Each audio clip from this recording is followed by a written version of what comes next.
o conceito de espiritualidade, ele mudou muito durante a história, né? Se nós pegamos as antigas civilizações ascendentes, né, que tiveram seu grande apogeu, onde não havia diferença, por exemplo, entre arte, entre ciência, entre filosofia, entre religião, entre nem mesmo entre Estado e religião, nem mesmo a palavra em si, religião, se falava, mas isso transpirava, transbordava em toda expressão de arte dessas antigas culturas, como, por exemplo, a cultura egípcia, a cultura grega, a cultura hindu. Estamos falando dessas culturas todas durante o seu esplendor, né?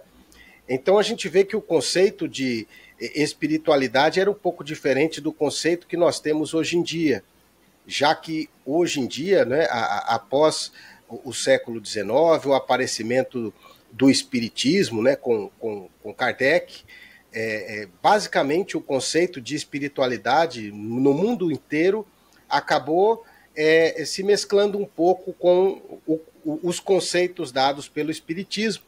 E depois da década de 60, 70 também, nós vemos que, de alguma forma, o movimento hippie, né, importando algumas culturas do Oriente também, acabaram influenciando um pouco o que nós hoje em dia, sociedade de hoje, entende como sendo espiritualidade. E a ideia é a gente resgatar esses princípios, né, dessas antigas escolas de mistérios, essas antigas civilizações, resgatar isso que é a espiritualidade e entender que, por mais que se entenda e que se fale bastante de espiritualidade hoje em dia, existe também uma pseudo-espiritualidade ou uma pseudo-religiosidade que não nos leva de encontro a isso que é o espiritual em cada um de nós. Sim, nos leva de encontro a fenômenos extrafísicos, a fenômenos extracorpóreos,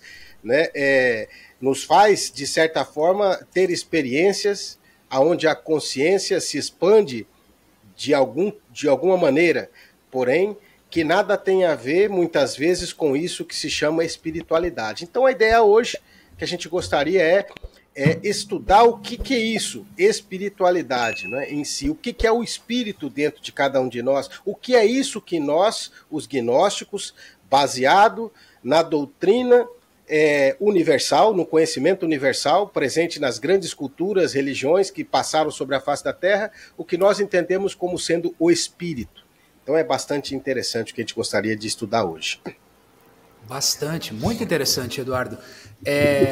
A própria, digamos, função semântica dessas duas palavras, né, espiritualidade e psiquismo, né, pelo término, pelo final de cada uma dessas palavras, né, ismo e ad, a gente já percebe que elas se referem a coisas diferentes, né? A espiritualidade sendo regiões, sendo fundamentos, sendo realidades onde a pessoa consegue interagir com aquela realidade, né? E o psiquismo já é uma função, uma ação de um certo desenvolvimento de certas partes da pessoa. Qual que antes de a gente entrar assim, bem didaticamente, que a gente sabe que você pretende fazer isso aqui hoje, diante dessa introdução que você fez, qual é a importância real, Eduardo, no teu ponto de vista, da gente discernir muito bem uma coisa da outra e até mesmo a relação de uma coisa da outra? Qual é a importância disso para a pessoa que nos escuta nesse momento? Excelente, Bruno. Excelente pergunta. No meu entender, a grande importância disso é que nós possamos entender na prática o que é a verdadeira espiritualidade. Eu digo assim, aqueles que estão buscando trilhar um caminho espiritual, que é o que foi falado muito nos podcasts anteriores. Aqueles que querem a exaltação da parte espiritual na sua própria natureza interior. Aqueles que buscam essa integração com a sua parte espiritual precisa entender o que é essa parte espiritual, porque muitas vezes a pessoa tem experiências espirituais extraordinárias, mas não sabe que está tendo, porque não consegue interpretá-las, talvez por um conceito falso de espiritualidade, que está baseada em experiências psíquicas. Me explico melhor para ser bem claro. Por exemplo, eu vou falar de mim, e que eu tenho certeza que muitas pessoas também pensavam assim.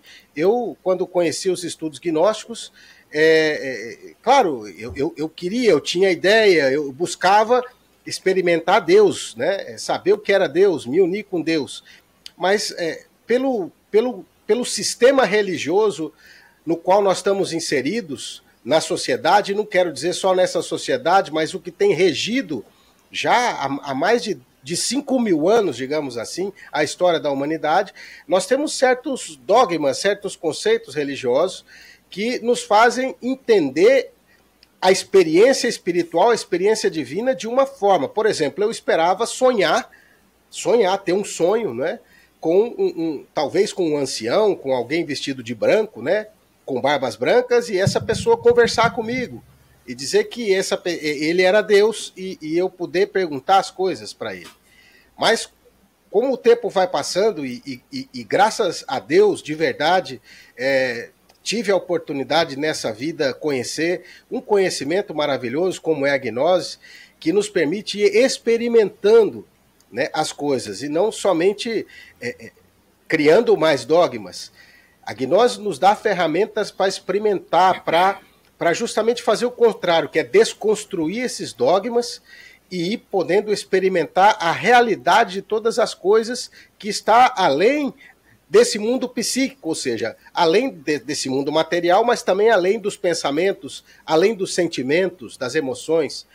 Então, de certa forma, fui entendendo que o espírito não é um ente, uma entidade, assim como expressa a doutrina do espiritismo, por exemplo. Não é que expressa errado, é que o termo que nós usamos para isso, aqui dentro da gnose, chama ego, ou eu. Né? E nós entendemos espírito não como esse ente, como essa entidade, senão como uma energia, como uma vibração, uma energia de altíssima voltagem, que claro, que é o que nós somos de verdade. Nós vamos falar bastante sobre isso ainda, vai ficar mais claro. Então a experiência espiritual se dá quando essa consciência que está aqui, que é aquilo que no programa retrasado, se não me engano, né, programa 6, o Ander chamava essência, né? Mestre Samael dá o conceito de essência. A essência, o que é a essência? É a consciência. A consciência que está aqui dentro da matéria. Então, quando essa consciência, que somos nós, que está aqui dentro da matéria, consegue unir-se, consegue fusionar-se, consegue afinar-se, vamos falar de afinidade vibratória, afinar-se com essa frequência, com essa vibração maravilhosa que nós chamamos de espírito, se produz uma experiência espiritual, que vai se traduzir muitas vezes em algo que se sente, não que se sente como um sentimento, me explico, mas que se sente no mais fundo da alma, que não tem forma.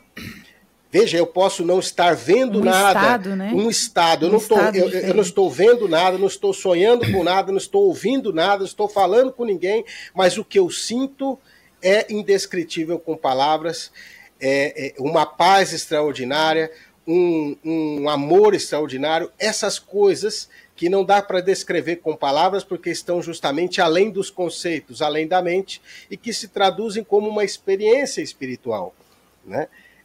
Por exemplo, para mim, uma das maiores experiências que eu tive foi ouvir um concerto de música clássica ao vivo. Ou seja, a vibração daquela música, eu não conseguia me conter, eu sentia que meu corpo ia explodir. Então, isso é uma experiência espiritual. Por que o corpo sentia se explodir? Porque uma vibração tão elevada do próprio espírito se aproxima tanto da pessoa humana que ela parece não resistir. Entende?